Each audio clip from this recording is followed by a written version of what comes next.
Jonesy and Amanda's cutting room floor. Hey, hey, hey, it's time for Jonesy and Amanda's cutting room floor. It's the cutting room floor. Yeah, yeah, yeah. Welcome to the cutting room floor. Just looking for the sweepings that fell off the workbench. Yeah, stuff like that.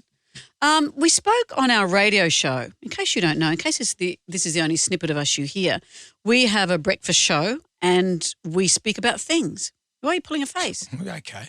We haven't been doing it for some time. Yeah, well, people might be new to this. It's a bit cart before the horse, though, isn't it? No, well, my point is that we spoke on our radio show about a recent increase in shark attacks in parts of the world that don't normally see this. And what the answer was as to this increase was put down to influencers taking big risks in the wild, punching sharks in the nose, luring them by wearing a chop around their neck or whatever it was. Yes. That's increased shark attacks. You think, what an idiot. Who would do that? And then I don't know if you've seen this footage, which is really disturbing. The person lived, let's start with that. But there's a zoo in the Philippines and a visitor thought he would climb the crocodile enclosure. He says he thought it was a plastic feature when he saw a giant croc in there.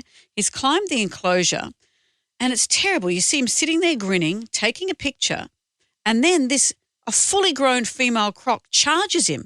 She charges him. She sinks her fangs into his arm.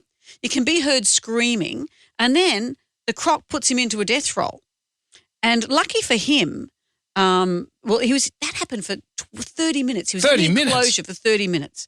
Maybe in Philippines they're having a siesta. I don't know what they were doing, but it took 30 minutes before the handler of that croc was able to free the man by bashing the croc on the head with a piece of cement to loosen her grip. Wow. So he's lucky he's alive. He was just walking around. They said he saw the crocodile, thought it was a plastic feature. He climbed the fence to take a photo, and the people who run the zoo are saying, this behaviour is very dangerous.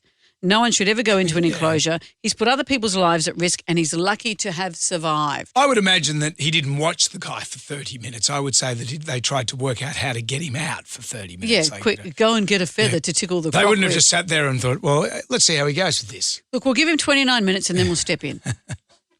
But, remember there's some strange footage. Have you ever seen this street in Hanoi?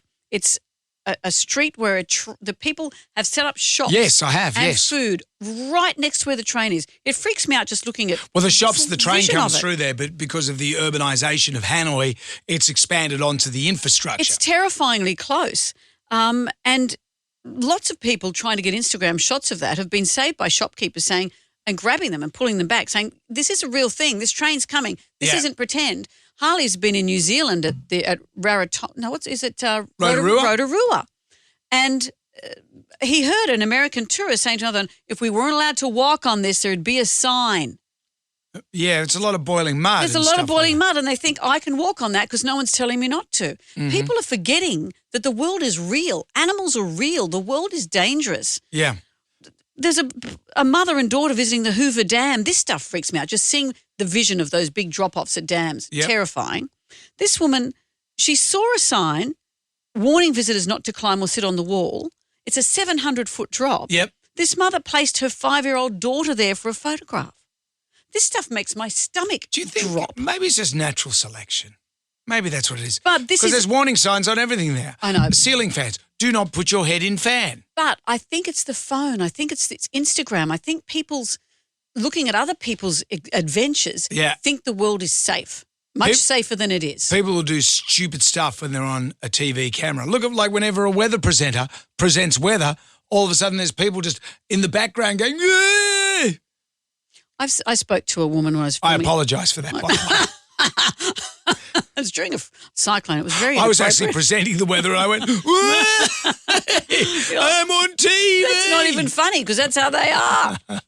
I spoke to a woman who was working with the Wildlife Foundation, and she said that when she was training, they look at the worst footage of people going up to, say, grizzly bears in the wild and saying, here, do you want a cookie? And then bang, head comes off.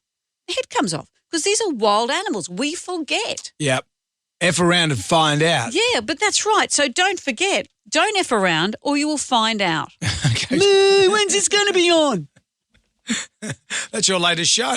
It's called When's This Going to Be On? And people just gurn at the camera. Hey kids, that's it for for more of Jonesy and Amanda's cutting room floor. Yeah, yeah, yeah.